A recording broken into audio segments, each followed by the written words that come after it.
Hi guys, this is the first in a series of 5 videos that I'm going to do on linear relationships for Year 10. In this video we're going to look at midpoint and gradient.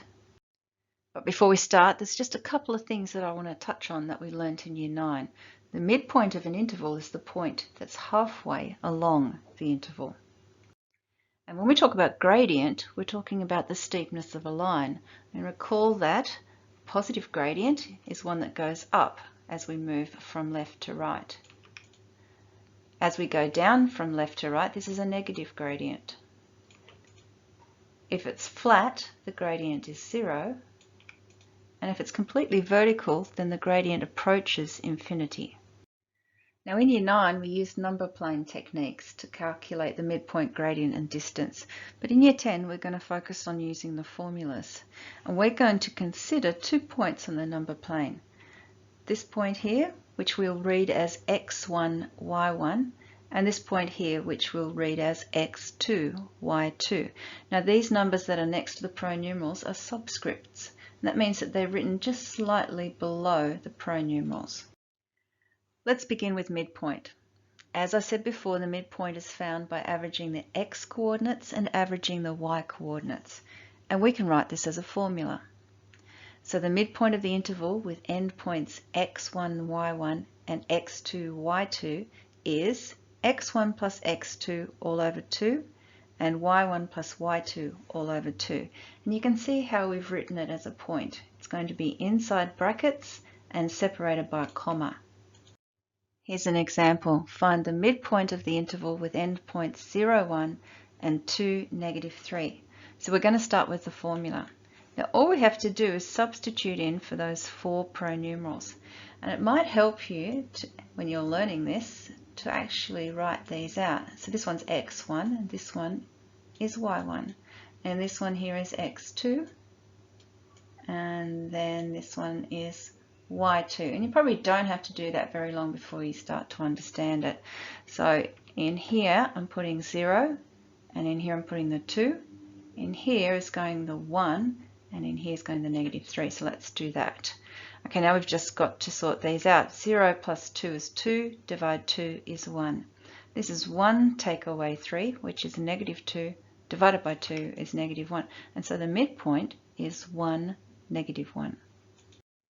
Now, is order important with the midpoint formula? Is the midpoint of interval AB the same as the midpoint of interval BA? Well, it is, isn't it? Can you see that? This is the same point. It doesn't matter if we label this as point 1 and this is point 2 or the other way around. And that's because we're dealing with addition. Okay, order is not important with addition. Here's another example.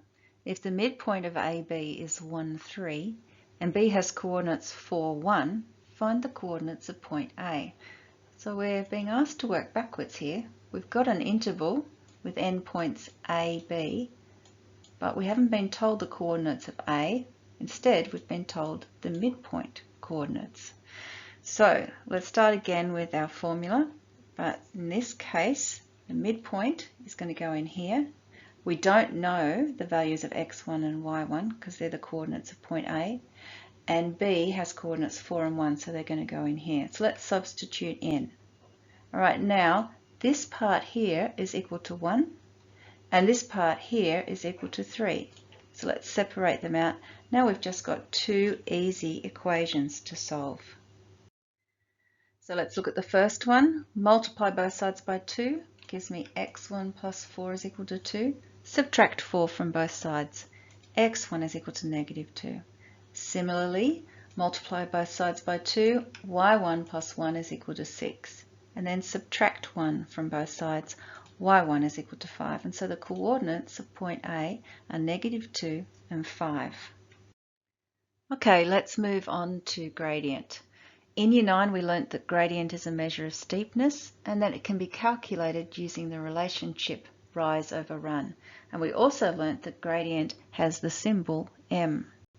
So what do we mean by rise over run? If we've got 2 points on a Cartesian plane and we draw a right-angled triangle between them, then this is the rise and this is the run. Now we can create a formula for gradient using the coordinates x1, y1 and x2, y2. So here I've got just 2 random points, and I've drawn up the right angled triangle. So it's the same method as rise over run. Now this distance here is the difference in the y coordinates. This is y2, take away y1, and that's going to give me that distance there. And this distance along here is going to be x2, take away x1. And just substituting that into our rise over run formula, we get our gradient formula, which is y2 take away y1 all over x2 take away x1. Here's an example. Use the gradient formula to find the slope of the line between the points 4, -1 and 6, 2. Now just like before, we can label these as x1, y1, at least until you get familiar with this notation. And then this one is x2, y2. And then what we're going to do is write down the formula like this and then substitute it in. So I get 2 take away -1. So you can see there, 2 take away -1. So don't forget both of those negative signs, we need them both, over 6 minus 4. This of course becomes a plus, so 2 plus 1 is 3, 3 over 2. And there's the gradient of the line. Let's do one more example. Consider the points A, which has coordinates -4, -5, B with coordinates 2, -1, and C with coordinates 5, 1. Find the gradient of AB. So let's start with our formula, and I'm going to do y2 take away y1 divided by x2 take away x1. So substituting it in, remember this is going to turn to a plus, and so is this. We're going to get 4 over 6, which is 2/3. Now let's find the gradient of BC. So here's our formula. We're going to do 1 take away -1 divided by 5 take away 2. And that's going to give us 2/3. So the gradients are actually equal. So what can we conclude about the points A, B, and C? Well, we learned back in Year 9 that if the gradients of 2 lines or 2 line segments are equal, then the lines are parallel. So since the gradients are equal, the line segments AB and BC are parallel.